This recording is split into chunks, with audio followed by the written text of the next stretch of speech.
Hello everyone, Assalamu alaikum. This is Mr. TECHFOX here and welcome to a new video. In this video, I'm going to show you how to save a photo in your gallery from Canva. If it helps, please consider subscribing and liking the video. Make sure that you have edited the photo, and now if you want to save it, normally click on the share icon on the top right corner, and here you will get an option download. Just choose it. And now you can select the size, or you can choose the default size, and then normally click on this download button to save it. On the other hand, if you want transparent background, and if you want to compress the file, or if you want to limit the file size, you can choose these options also. But in that time, maybe you have to purchase the premium version.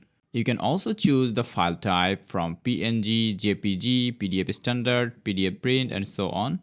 I'm just choosing PNG and clicking on this download button. And then the photo is going to be saved into my PC's gallery.